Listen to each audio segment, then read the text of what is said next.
जी हां, कट्टरपंथ की जानलेवा आग में धधकता सुलगता नजर आ रहा है बांग्लादेश। आपके साथ मैं हूं समीर अब्बास, मेरे साथ करुणा शंकर भी मौजूद हैं। बर्बाद बांग्लादेश का ये है गृह युद्ध पार्ट 2। 10 बजे की बड़ी बहस में आपका स्वागत है। आज बहस के केंद्र में है हमारा पड़ोसी मुल्क बांग्लादेश। बांग्लादेश एक बार फिर जल रहा है। ढाका में गृह युद्ध जैसे हालात सामने आ रहे हैं। छात्र संगठन आक्रामक है, हजारों युवा सड़कों पर हैं, अराजकता का दौर नजर आ रहा है।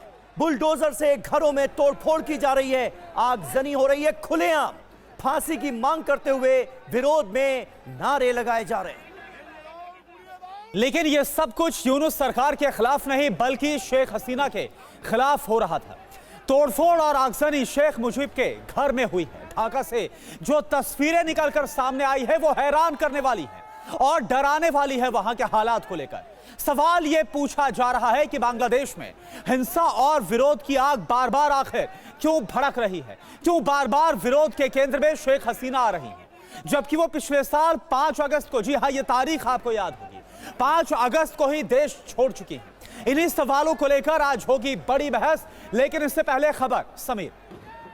जी हां, अहम खबर। ढाका में शेख मुजीबुर रहमान के घर पर हमला हो गया है। धनमंडी 32 आवास पर उपद्रवियों ने धावा बोल दिया। किसने सोचा होगा कि बांग्लादेश में इस कदर बदतर हो जाएंगे हालात कि बंगबंधु के आवास को भी नहीं छोड़ा जाएगा।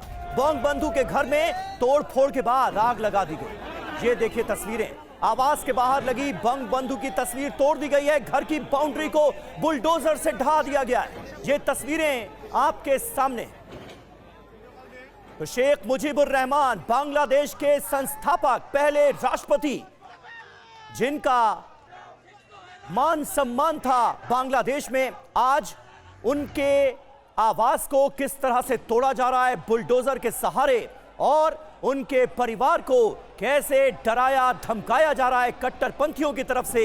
ये तस्वीरें साफ बयां कर रही हैं बांग्लादेश के हालात।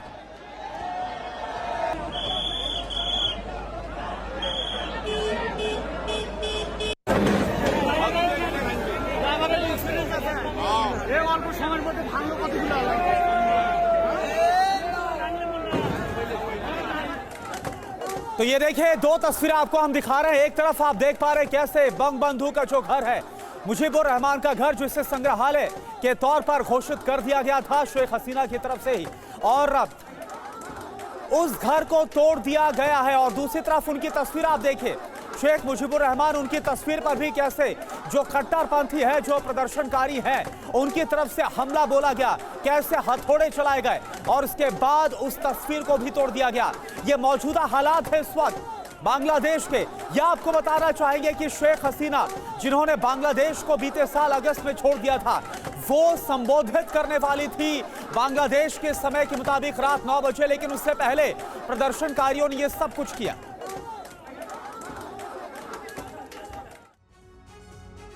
तो रात 8 बजे हजारों की तादाद में लोग घर में घुस गए। प्रदर्शनकारी बेकाबू थे। ये पहले अटैक हुआ और फिर जमकर तोड़फोड़ की गई। घर में दूसरी मंजिल पर आग लगा दी गई। उपद्रवी बालकनी में खड़े नजर आए। ये देखिए तस्वीर इस वक्त हम आपको दिखा रहे हैं कैसे अटैक को अंजाम दिया गया। पहला अटैक, पहला हमला कब हुआ? घर में दूसरी मंजिल पर आग लगा दी गई।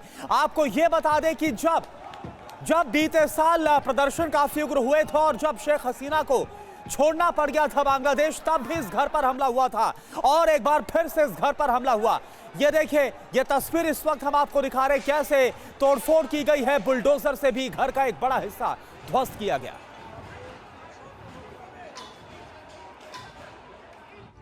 तो देखिए, ये तस्वीरें अपने आप में बहुत चिंताजनक और दुर्भाग्यपूर्ण है। बांग्लादेश के हालात को बयां कर रही हैं। प्रदर्शनकारी घर का मेन गेट तोड़कर अंदर दाखिल हो जाते हैं। शेख हसीना को फांसी दो, ये नारे लगाए जा रहे थे वहां पर। मुजीबुर रहमान की कब्र खोद दो, जैसे नारे भी लगाए गए हैं। तस्वीरें आपके सामने हैं। घर के फर्नीचर को बाहर निकाला जाता है, आग के हवाले कर दिया जाता है, जमकर आगजनी की जाती है, आपत्तिजनक नारे लगाए जाते हैं।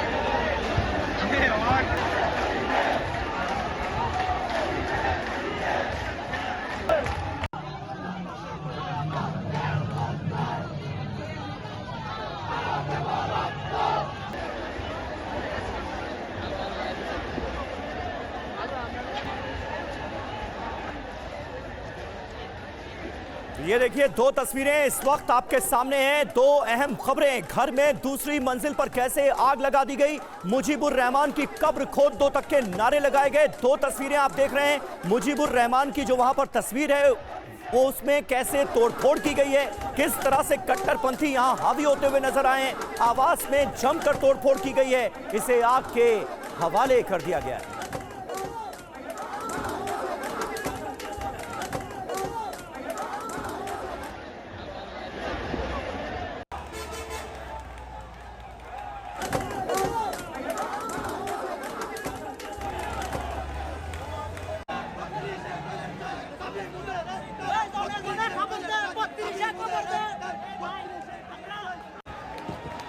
ये तस्वीरें आपको दिखा रहे हैं हजारों की तादाद में कैसे मुजीबुर रहमान के घर में घुसे उपद्रवी। ढाका का जो धनमंडी 32 का आवास है उस पर कैसे हमला बोला गया। रात की तस्वीरें आपने देखी, अब सुबह की तस्वीरें देखी। हजारों की तादाद में कैसे उपद्रवी घुसते हैं और आवास का क्या हाल कर दिया गया है।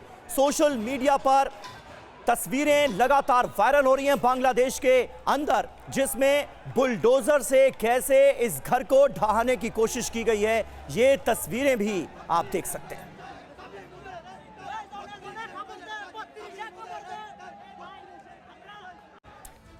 तो बीते साल जिस तरह के हालात बने थे बांग्लादेश के अंदर, एक बार फिर से बांग्लादेश में गृह युद्ध जैसे हालात बनते नजर आ रहे हैं। ढाका में यानी कि बांग्लादेश की राजधानी में आपातकाल के जो हालात हैं वो बन गए। खबर क्या है ये आप सबसे पहले समझ लीजिए। लगातार जो तस्वीरें हम आपको दिखा रहे हैं, शेख हसीना की अपील का वहां पर विरोध हुआ। कई छात्र संगठन गुस्से में सड़क पर उतर आए। अचानक से बुलडोजर मार्च का ऐलान कर दिया गया शेख हसीना के खिलाफ, मुजीबुर रहमान के खिलाफ। जो उनका घर है धनमंडी 32 उसको तोड़ दिया गया। छात्रों ने मुजीबवाद से मुक्ति के नारे लगाए।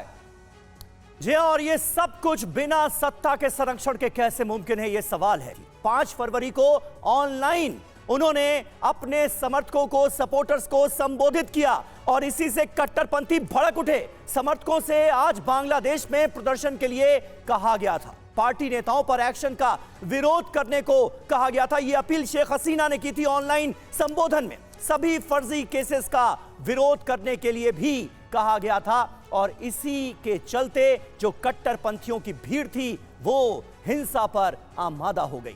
हमारे साथ इस वक्त कई खास मेहमान मौजूद हैं, उनसे आपका तारुफ करा दें। मेजर जनरल ए के सिवाच हमारे साथ मौजूद हैं। प्रोफेसर संजय भारद्वाज हमारे साथ जुड़ रहे हैं, बांग्लादेश मामलों के खास तौर पर जानकार हैं। अचल मल्होत्रा साहब पूर्व राजदूत हमारे साथ मौजूद हैं। आज शुरुआत संजय जी मैं आपसे ही करना चाहूंगा। हर कोई इन तस्वीरों को देखने के बाद एक सवाल पूछ रहा है कि आखिर ये बांग्लादेश में हो क्या रहा है। गृह युद्ध पार्ट 2 हमें नजर आ रहा है, लेकिन शेख मुजीबुर रहमान के आवास में घुसकर इस तरह से तोड़फोड़ की जाती है, आपत्तिजनक नारे लगाए जाते हैं। ये कौन सा बांग्लादेश है, ये कैसे बांग्लादेशी है?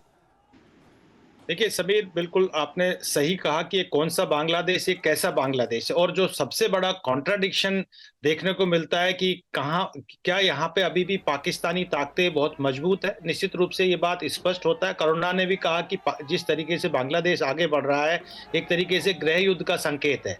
देखिए 1948 में पाकिस्तानाइजेशन करने का प्रयास किया, उर्दू भाषा और अरबिक स्क्रिप्ट की बात कही। 1971 में ये पूरा प्रयास किया कोलैबोरेटर्स के साथ में। फिर उसके बाद 1975 के बाद में मिलिट्री सरकार आई तो उन्होंने कॉन्स्टिट्यूशन को भी पूरा पाकिस्तानाइजेशन करने का प्रयास किया। लेकिन आप ये बात मान के चलिए समीर की जब जब इस तरीके के खतरे बांग्लादेश पे आते हैं, जब उसका पाकिस्तानाइजेशन और इस्लामाइजेशन करने का प्रयास होता है, तो बांग्लादेश की जो जनता है जो मोटे तौर पे एक तरीके से सेकुलर और बंगाली राष्ट्रवाद में विश्वास करती है, जो 1971 में भी उन्होंने अपना सेक्रीफाइस दिया, वो बार बार उभर के आती है। और अभी हालात जो आज आ गए कि जिस तरीके से 5 अगस्त को ये पाकिस्तानी और जिहादिस्ट फोर्सेज ने बांग्लादेश को कैप्चर किया है, उसके खिलाफ जो बांग्लादेश के समाज में एक आवाज उठ रही है, उस आवाज का ये नमूना देखने को मिल रहा है कि जिस तरीके से, क्योंकि ये जिहादिस्ट बहुत ही अभी शंकित है कि कहीं ऐसा ना हो कि तख्ता पलट हो जाए, और ये कोशिश कर रहे हैं कि मुजीबुर रहमान की लेगेसी है या जो शेख हसीना या अवामी लीग का जो अपना एक पैन इस्लामिक पैन बांग्लादेश जो प्रेजेंस है,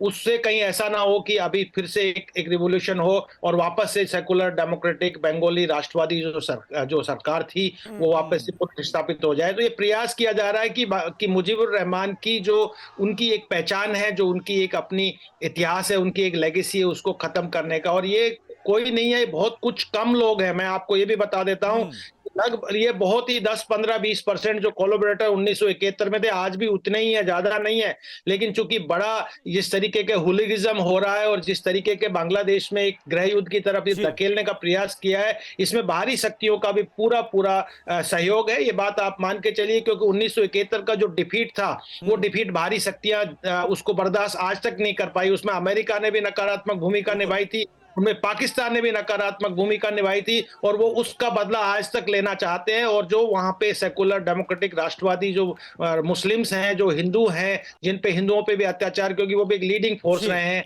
तो ये उनको दबाने का, उनकी आवाज को दबाने का एक प्रयत्न है। मुझे लगता है ये नाकाम होंगे और फिर से बांग्लादेश में एक सेकुलर, एक डेमोक्रेटिक सरकार वहां बात के संकेत साफ तौर पर नजर आ रहे हैं। एक ही सवाल सर, मेरा सवाल आपसे यह है कि क्या वहां की जो मौजूदा यूनुस अंतरिम जो सरकार है, अगर उसका जिक्र किया जाए तो क्या उसके खिलाफ जो वहां से तस्वीरें सामने आ रही है एक बड़े गृह युद्ध का संकेत है क्या? क्योंकि वहां पर यानी बांग्लादेश में जो अब भंग हो चुकी है छात्र लीग, उसको संबोधित करते हुए खुद शेख हसीना ने कहा कि अगर मैं जिंदा हूं तो कुछ बड़ा होने वाला है। इस बात का यह संकेत है, क्या आपको नजर आ रहा है? हाँ बिल्कुल। देखो करुणा, इसमें कोई शक नहीं है कि जो मोहम्मद यूनुस की इंटरिम गवर्नमेंट है वो फेल होगी हर तरफ से। और कहीं ना कहीं अब ऐसा डर लग रहा है कि जो इलेक्शन भी हो सकता है ना हो पाए इस साल के एंड में और 2026 की बिगनिंग में, जिस प्रकार से मोहम्मद यूनुस ने एक प्रकार प्रॉमिस किया है। बीएनपी है वो भी इसके अगेंस्ट है, वो चाहती है इलेक्शन जल्दी हो, जो कि ओपोजिशन थी शेख हसीना में। सच्चाई ये है कि ये जो कल कार्रवाई हुई है और जो दिख रहा है, ये लगता है ऑर्केस्ट्रेटेड है, ये गवर्नमेंट का ऑर्केस्ट्रेटेड है। क्योंकि कहीं ना कहीं जब शेख हसीना ने अपने वर्कर से बात की है, अवामी लीग से बात की है, उन्होंने कहा है कि आप विरोध करें, क्योंकि उनको लग रहा है शेख हसीना को अभी डोनाल्ड ट्रंप आ गए हैं। डोनाल्ड ट्रंप का जो रवैया है वो मोहम्मद यूनुस को लेके काफी नाराजगी का है, क्योंकि मोहम्मद यूनुस ने, अगर आप याद रखें कि हिलेरी क्लिंटन को फंड दिए थे जब वो इलेक्शन लड़ रही थी डोनाल्ड ट्रंप के अगेंस्ट, और वो बराक ओबामा के भी बड़े क्लोज थे। तो इस प्रकार से मुझे लगता है कि अब अमेरिका का जो रवैया है बांग्लादेश से बड़ा अलग होगा, जो पहले एक प्रकार से जो बाइडेन की एडमिनिस्ट्रेशन का था। क्योंकि ये सच्चाई है, जो कुछ भी हरकत हुई 5 अगस्त को, वो एक डीप स्टेट अमेरिका ने कराई थी। और अब ऐसा लगता है कि उनको महसूस हो रहा है ये बड़ी भूल थी। इसका वैक्यूम का फायदा चीन और पाकिस्तान ने उठाया, रेडिकलाइजेशन बढ़ गया, आतंकवाद है। अब ये जो जमातें, क्या आने वाले वक्त में बांग्लादेश के ये हालात बदलेंगे? एम्बेसडर अचल मल्होत्रा भी हमारे साथ मौजूद हैं, लेकिन उससे पहले एक खबर आपको बता दें, बांग्लादेश के खुलना में भी भारी उपद्रव की खबर आ रही है। खुलना के शेरे बांग्ला रोड पर जमकर हिंसा हुई। शेख हसीना के परिजनों के घर को ध्वस्त कर दिया गया। भाई शेख सोहेल, शेख जवेल के घर को गिरा दिया गया है। उपद्रवियों ने तोड़फोड़ की है, आग लगाई है।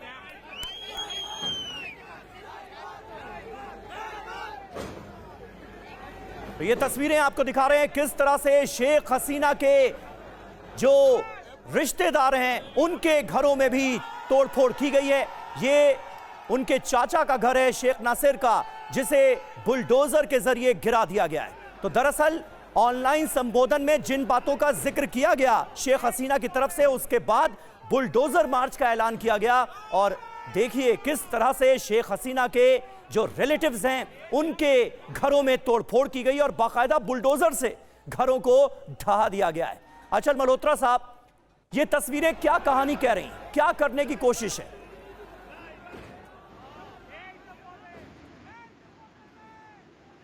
अचल सर, आवाज मिल रही है आपको? देखिए तस्वीरें साफ हैं। इस समय जो शेख हसीना और उनकी, जी मुझे आ रही है। जी, मैं जानना यही चाह रहा था कि आखिर इन तस्वीरों को देखने के बाद आपके जहन में क्या चल रहा है। और अभी जिक्र हुआ अमेरिका के डीप स्टेट का, जिसका बहुत बड़ा हाथ माना गया जब इस गृह युद्ध का पहला चैप्टर खुलता हुआ बांग्लादेश के अंदर हमने देखा। अब डोनाल्ड ट्रंप के आने के बाद ये स्थितियां क्यों नजर आ रही?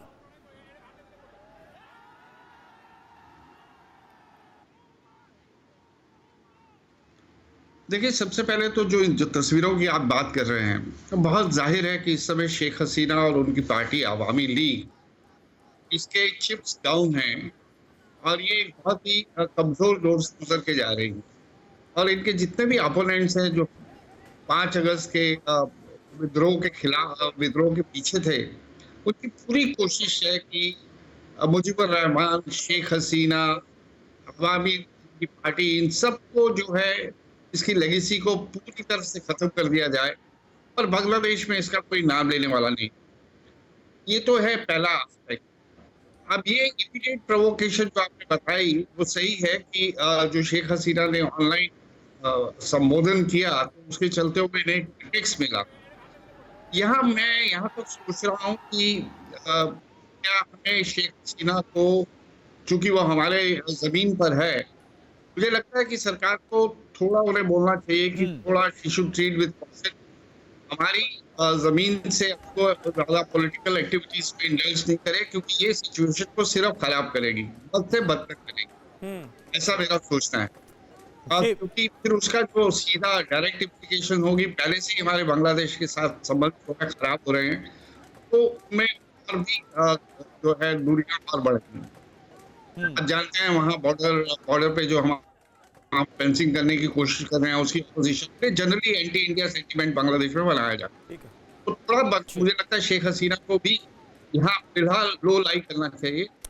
बिल्कुल अचल सर, और जो हालात वहां पर बनते हुए नजर आ रहे हैं उसको कंट्रोल करना अब कितना जरूरी है और ये कैसे हो सकता है, इस पर भी बात करेंगे। और क्योंकि भारत का पड़ोसी इस लिहाज से भी कितना बड़ा कंसर्न हमारे लिए, संजय भारद्वाज सर आपके पास आएंगे। लेकिन इससे पहले एक और खबर, अवामी लीग समर्थकों को शेख हसीना का संबोधन, जिंदा हूं तो जरूर कोई बड़ा काम बाकी है, यह शेख हसीना की तरफ से कहा गया।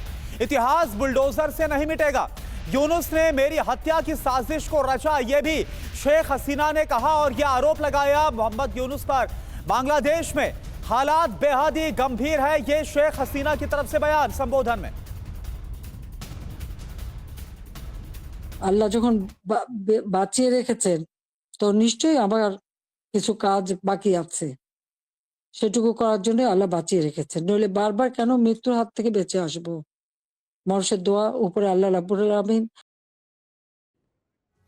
और देखिए संजय भारद्वाज सर हमारे साथ है। संजय सर, आपसे समझना चाहूंगा, क्योंकि अमेरिका का जिक्र हुआ, जो बीते साल अगस्त में हालात बने उसमें कैसे अमेरिका इसमें इन्वॉल्व हो सकता है, इसका लगातार जिक्र किया गया। लेकिन अब कितना जरूरी हो गया है, क्योंकि भारत का पड़ोसी मुल्क है और वहां पर हालात अगर खराब होंगे तो हमारे लिए भी काफी कंसर्न की बात है, इसको कंट्रोल करना अब कैसे जरूरी हो गया। देखिए करुणा, एक बात मैं थोड़ा एम्बेसडर साहब से डिफर करूंगा कि देखिए भारत हमेशा से बांग्लादेश की पॉलिटिक्स में एक फैक्टर रहा है और ये बात हमको मान लेनी चाहिए कि बांग्लादेश में भारत एक पॉलिटिक्स का मुद्दा है। वहां पे एंटी इंडियन फोर्सेस और प्रो इंडियन फोर्सेस बहुत स्ट्रांगली मजबूत है। लेकिन प्रो इंडियन फोर्सेस वो लोग हैं जो एक सेकुलर हैं, डेमोक्रेटिक हैं और वो बड़ा एक तबका है जिसका पैन बांग्लादेश प्रेजेंस है। और अवामी लीग, अगर आज भी चुनाव होते हैं, मैं आपको कह रहा हूँ फ्री और फेयर इलेक्शन होते हैं, तो बांग्लादेश में अवामी लीग एक बहुत स्ट्रांग कंटेस्ट देगी बीएनपी को। जमाते इस्लाम को लोग ना बांग्लादेश में पसंद करते हैं और ना ही उनका बहुत बड़ा कोई प्रेजेंस है, ना कोई उनकी एक्सेप्टेबिलिटी बांग्लादेश में है। ये बात हमको मान लेनी चाहिए, पहली बात। दूसरी बात कि जहां तक भारत के हितों की बात है, निश्चित रूप से भारत ने एक बहुत बड़ा इन्वेस्टमेंट बांग्लादेश में किया हुआ है। लेकिन जिस तरीके से ये सरकार पॉलिटिसाइज कर रही है और जो इन्वेस्टमेंट को डिमोरलाइज करने का प्रयास कर रही है, वो वेलकमिंग स्टेप नहीं है। मुझे लगता है कि भारत को स्ट्रांगली इस बात को परस्यू करना चाहिए और अगर शेख हसीना यहां से या कहीं से भी कर रही हैं, वो उनका अपना पर्सनल मामला है। हमने उनको असाइलम दिया क्योंकि एक स्थिति ऐसी आ गई थी कि हमको देना पड़ा, हमारे साथ अच्छे बेहतर संबंध रहे हैं। लेकिन ये बात मान के चलिए कि हम किसी भी तरीके से अपने इकोनॉमिक और स्ट्रेटेजिक इंटरेस्ट के साथ कंप्रोमाइज नहीं करेंगे। अगर चाइना वहां पे दखल अंदाजी करता है तो भी एक चिंता का विषय है। बात आती है, बिल्कुल चिंता का विषय होगा। बने रहे आप हमारे साथ भारद्वाज साहब। इस वक्त हमारे सहयोगी मनीष झा भी हमें ज्वाइन कर रहे हैं। मनीष, निश्चित तौर पर यह बड़ी खबर है और हम सबका कंसर्न इसे लेकर इसलिए है क्योंकि यह हमारा पड़ोसी मुल्क है और यहां पर हालात बद से बदतर होते हुए नजर आ रहे हैं। शेख हसीना कह रही हैं कि इतिहास को बुलडोजर से मिटाया नहीं जा सकता, लेकिन जो लोग हमें शेख मुजीबुर रहमान के घर में तोड़फोड़ करते नजर आ रहे हैं, इन्हें देखकर तो ऐसा ही लग रहा है कि इन्होंने अपने जहन से अपने मुल्क का इतिहास ही मिटा दिया है। देखिए, जब मैं बांग्लादेश गया था तो सबसे पहली जगह जो मैं गया था वो यही था, धानमंडी 32। और धानमंडी 32 ठीक बांग्लादेश में वही हैसियत रखता है जो हमारे यहाँ मान लीजिए कि दिल्ली में राजघाट है, क्योंकि वो बांग्लादेश के इतिहास का प्रतिनिधित्व करता है। और ऐसी स्थिति में आखिर जो काम 5 अगस्त को नहीं हुआ वो 5 फरवरी को क्यों हो गया? टाइमिंग बेहद इंपॉर्टेंट है। वो इसलिए क्योंकि यूनुस सरकार को ये लगता है कि फरवरी से मार्च तक में उनकी सरकार जा सकती है। 13 फरवरी को जब प्रधानमंत्री मोदी और प्रेसिडेंट ट्रंप की व्हाइट हाउस में मीटिंग होगी तब यह तय है कि बांग्लादेश को लेकर चर्चा होगी। उससे पहले आज या कल बहुत हद तक संभावना है कि वॉशिंगटन में बीएनपी यानी खालिदा जिया की पार्टी के 3 सीनियर लीडर की ट्रंप टीम के साथ मीटिंग होगी। यानी आजकल की मीटिंग और फिर 13 फरवरी को प्रधानमंत्री मोदी और प्रेसिडेंट ट्रंप की मीटिंग के बाद बहुत हद तक संभावना है कि अमेरिका का रुख बांग्लादेश को लेकर एकदम यू टर्न ले ले। और वैसी स्थिति में शेख मोहम्मद यूनुस की सरकार जा सकती है। उसी बौखलाहट में, उसी तिलमिलाहट का नतीजा है कि उन्होंने कट्टरपंथियों को कहा कि जाके धानमंडी 32 को तोड़ दो, उसे ध्वस्त कर दो, ताकि वो भारत को और अमेरिका को यह बताए कि अभी भी लोग शेख हसीना के खिलाफ गुस्से में हैं और वो इसीलिए सड़कों पर प्रदर्शन कर रहे हैं। लेकिन हकीकत यह है कि कुछ कट्टरपंथी तत्वों को वो सड़कों पर भेज रहे हैं, जबकि एक बड़ी आबादी बस इंतजार कर रही है सही मौके की। बिल्कुल, ये बहुत इंपॉर्टेंट बात आपने कही और आपने जिक्र किया जब आप खुद बांग्लादेश गए थे, धानमंडी पहुंचे थे। जरा वो रिपोर्ट भी आज हम अपने दर्शकों को दिखाना चाहेंगे। बांग्लादेश के धानमंडी से आपको हमारे संवाददाता मनीष झा की एक रिपोर्ट दिखाते हैं जो उन्होंने 23 मार्च 2021 को फाइल की थी। ढाका में एक ऐसा पता जो पूरी दुनिया में मशहूर है, एक ऐसा घर जिसने बांग्लादेश के इतिहास को बदल दिया। बांग्लादेश के राष्ट्रपिता शेख मुजीबुर रहमान का घर 32 धानमंडी यहीं पर स्थित है। ये जो आप बोर्ड देख रहे हैं, यहीं ठीक सामने में वो भवन मौजूद है जहां बांग्लादेश के राष्ट्रपिता और मौजूदा प्रधानमंत्री शेख हसीना के पिता शेख मुजीबुर रहमान रहते थे। लेकिन 15 अगस्त 1975 की सुबह जब भारत में स्वतंत्रता दिवस मनाने की तैयारी हो रही थी, तब बांग्लादेश आर्मी के कुछ यंग ऑफिसर्स इस बिल्डिंग के अंदर गए और उन्होंने शेख मुजीबुर रहमान, उनकी पत्नी, उनके 3 बच्चे समेत 20 लोगों का कत्लेआम कर दिया। उस समय शेख हसीना अपने पति और अपनी छोटी बहन के साथ पेरिस में थी जब उन्हें जानकारी मिली कि उनके पिता को मार दिया गया है। और उसके बाद शेख हसीना ने भारत के तत्कालीन प्रधानमंत्री इंदिरा गांधी से संपर्क साधा और फिर शेख हसीना को यूरोप से भारत लाया गया। और फिर अगले 5-7 साल तक शेख हसीना भारत में रही अपने परिवार के साथ। और फिर 1981 में जब शेख हसीना ढाका एयरपोर्ट पर पहुंची तो उनका स्वागत करने के लिए 15 लाख लोग मौजूद थे। ये जो पता है यानी 32 धानमंडी ढाका बांग्लादेश, ये एक ऐसा पता बन चुका है जो बांग्लादेश की राष्ट्रीय पहचान है। हालांकि इस भवन को अब म्यूजियम में तब्दील कर दिया गया है। लाखों लोग सालाना यहाँ घूमने आते हैं। अभी यहाँ कई तरह के राष्ट्रीय कार्यक्रम हो रहे हैं। लेकिन साथ ही साथ बांग्लादेश में राजनीति किस तरह से टर्न लेती है उसका भी पता है 32 धानमंडी। यानी अगर 15 अगस्त 1975 की उस रात को वो कत्लेआम ना होता तो शायद शेख हसीना कभी राजनीति में ना आती। और मनीष झा हमारे साथ मौजूद हैं। मनीष, सब कुछ सोची समझी रणनीति के तहत किया जा रहा है। 2021 में आप यहां पर पहुंचे थे और आज बंग बंधु के उसी आवास को कट्टरपंथियों ने बुलडोजर से तोड़ डाला है, वहां पर घुसकर आगजनी की है। मकसद आपको सीधे सीधे क्या नजर आ रहा है और इस साजिश के पीछे कौन सी वो बड़ी ताकत है जो लगातार इस आग को, इस चिंगारी को हवा दे रही? देखिए, जब भी मौका मिलता है कट्टरपंथी ताकतों को तो उसके निशाने पर इतिहास होता है। ये हम देख चुके हैं। अफगानिस्तान में बामियान की मूर्ति कैसे तोड़ी गई, या फिर जब यूक्रेन में जो सो कॉल्ड प्रोटेस्ट हुआ उसके बाद सोवियत इतिहास को कैसे खत्म किया गया। और फिर 5 अगस्त को पिछले साल जब शेख हसीना को देश छोड़ना पड़ा, उसके बाद से आप देखिए लगातार चाहे बंगबंधु की मूर्तियां हो या उनसे जुड़ी तमाम चीजों को तोड़ी गई। उस समय भी धानमंडी को तोड़ने की कोशिश की गई थी, लेकिन वो उस समय बच गया था, शायद आज के दिन के लिए इस्तेमाल करने के लिए। असल बात यह है कि जिसे नोबेल शांति पुरस्कार मिला था मोहम्मद यूनुस को, वही इस पूरे अशांति, पूरे हिंसा के सूत्रधार हैं। बहुत तरीके के साथ वो प्लानिंग कर रहे हैं। वो इस तरीके से इस मॉब का इस्तेमाल कर रहे हैं ताकि दुनिया को बताए कि देखो जी, शेख हसीना के खिलाफ, भारत के खिलाफ बांग्लादेश में कितना गुस्सा है। लेकिन यह बात सच है कि बांग्लादेश की एक बड़ी आबादी या तो वो उदारवादी विचारधारा को मानती है या शेख हसीना को सपोर्ट करती है, लेकिन कम से कम वो जमात इस्लामी के कट्टरवादी ताकतों के साथ खड़ी नहीं है। बस उन्हें इंतजार है सही मौके का, और वो सही मौके कभी भी आ सकता है।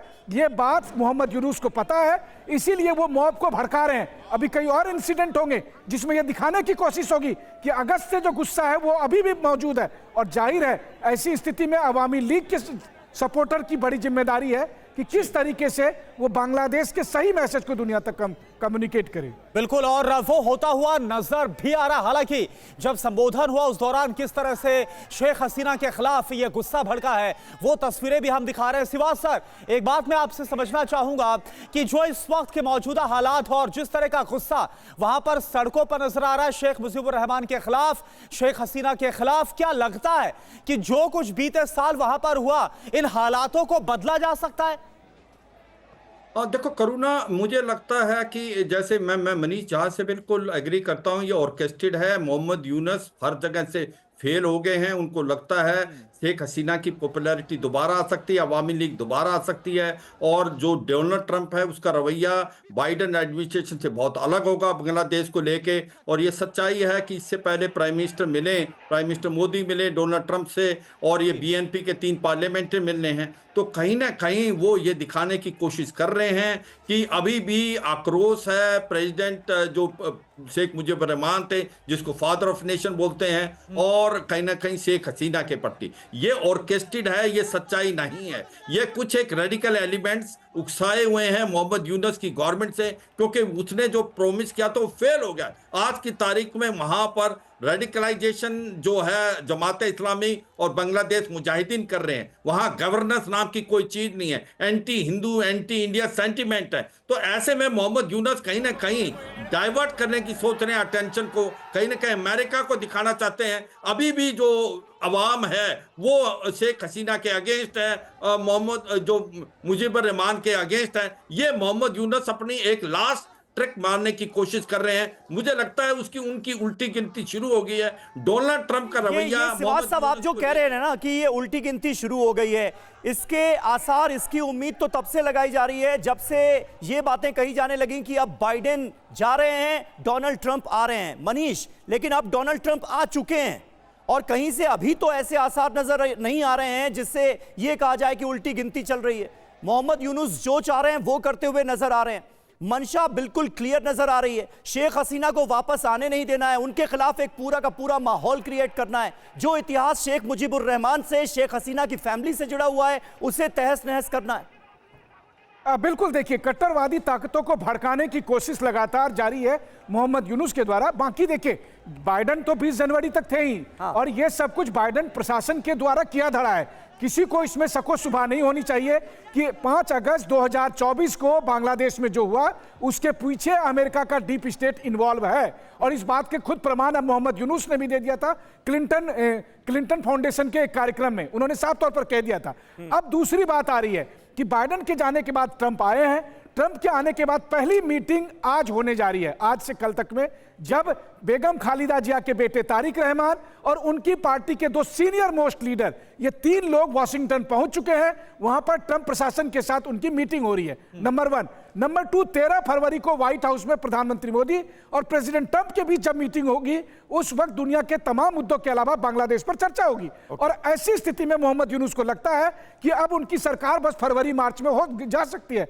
इस बीच जो मोहम्मद यूनुस ने एक सो कॉल्ड रिफॉर्म कमीशन बनाया था, उसकी रिपोर्ट आ गई है। उन पर दबाव है कि जल्द से जल्द इलेक्शन करें। याद रखिए मोहम्मद यूनुस एक, लेकिन मनीष एक बात समझाइए, मनीष एक बात समझाइए, तो वही अमेरिका है ना, क्योंकि जो इंटरेस्ट था जिसकी वजह से कहा जा रहा है कि डीप स्टेट पूरा हो सकता है, जो कि जो बाइडेन के दौरान किया गया, उनके एडमिनिस्ट्रेशन के दौरान किया गया, और पूरा तख्ता पलट हो गया बांग्लादेश के अंदर। आज भले ही डोनाल्ड ट्रंप आ गए, लेकिन जिस इंटरेस्ट की वजह से अमेरिका ने वो सब कुछ अंजाम दिया जो कहा जा रहा है, क्या उसमें कोई बदलाव आया है? क्या वो बदल गया है क्या? देखिए, अमेरिका का कोई भी इंटरेस्ट बांग्लादेश में भारत के खिलाफ होकर नहीं जा सकता है। अगर भारत के साथ अमेरिका को दोस्ती रखनी है तो ग्रेटर गुड में यह जरूरी है कि बांग्लादेश में भी दोनों का इंटरेस्ट अलाइन करे, एक जैसा बने। अगर कोई भी तत्व जो अमेरिका के डीप स्टेट में है वो सोचता है कि बांग्लादेश से भारत के प्रभाव को हटाकर फिर बांग्लादेश का यूज करे, मिसयूज करे, वो संभव नहीं है। इस बात को ट्रंप की टीम समझती है। तो अभी तक जो बाइडेन ने किया, चूंकि बाइडेन की एडमिनिस्ट्रेशन में कुछ ऐसे लोग थे जो सत्ता पलटने में माहिर माने जाते थे। उसमें डोनाल्ड लू नाम का एक व्यक्ति था जो कि अमेरिकी विदेश मंत्रालय का एक सीनियर अधिकारी, इसके अलावा विक्टोरिया नुलैंड, इन लोगों की करतूत थी बांग्लादेश में कू किया जाना। लेकिन अब जो कुछ हो रहा है, ट्रंप एडमिनिस्ट्रेशन रीसेट के मूड में है, और वही बात मोहम्मद यूनुस को रीसेट समझ के आ रही मूड है। में है डोनाल्ड ट्रंप का एडमिनिस्ट्रेशन। एम्बेसडर अचल मल्होत्रा, मैं आपसे जानना चाहूंगा, क्या आपको भी उम्मीद नजर आती है कि बहुत जल्द बांग्लादेश के इन हालात में बड़ा परिवर्तन, बड़ा बदलाव हम देखेंगे और वो बेहतर होगा बांग्लादेश के लिए, हमारे लिए भी एज अ नेबर कंट्री?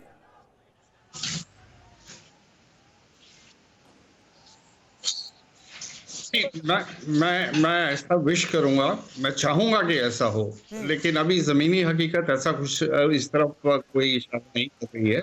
अच्छा, क्योंकि अभी आप देखिए, जितना भी अग्रेशन हो रहा है वो एक तरफा है, और इस समय जितने भी अवामी लीग के वर्कर्स हैं या उनके लीडर्स हैं, दे आर लाइंग लो, उनके चिप डाउन है, वो अंडर प्रेशर हैं, उनके खिलाफ वारंट्स जारी किए जा रहे हैं। कब ये अपने आप को डीमोबिलाइज करके एक जो है यूनुस की जो इंतजाम है उसके खिलाफ अपने आप को खड़ा कर पाएंगे, ये कहना बहुत मुश्किल है। एक चीज मैं और क्लियर कर दूं, डेफिनेटली बांग्लादेश भारत की जियोपॉलिटिकल कैलकुलस में बहुत ही इंपॉर्टेंट जी, और हम कभी भी ये सिचुएशन नहीं बनने देंगे कि वहाँ के हालात इंडिया की नेशनल सिक्योरिटी के अगेंस्ट है। लेकिन अगर मैं ये कहता हूँ कि इस समय बांग्लादेश के जो शेख हसीना है, जो हमारे यहाँ मेहमान हैं, थोड़ा उन्हें लो लाई करना चाहिए। बिल्कुल अशोक सर, तो अभी जो हालात है उसको लेकर आपका क्या नजरिया है, ये आपने बताया। और संजय भारद्वाज सर, जो लगातार जिक्र किया जा रहा है, जैसे मनीष हमारे सहयोगी ने बताया, जो 12 से 14 तारीख तक का अमेरिकी दौरा है प्रधानमंत्री का, और यहां पर भी मसला उठाया जा सकता है पड़ोसी देश बांग्लादेश का, तो क्या इस दौरे के बाद कोई उम्मीद हम रख सकते हैं कि बांग्लादेश में हालात सुधरते हुए नजर आएंगे? वो उस टाइमलाइन का जिक्र कर रहा हूं कि कब तक ये हो सकता है, क्या लग रहा है आपको?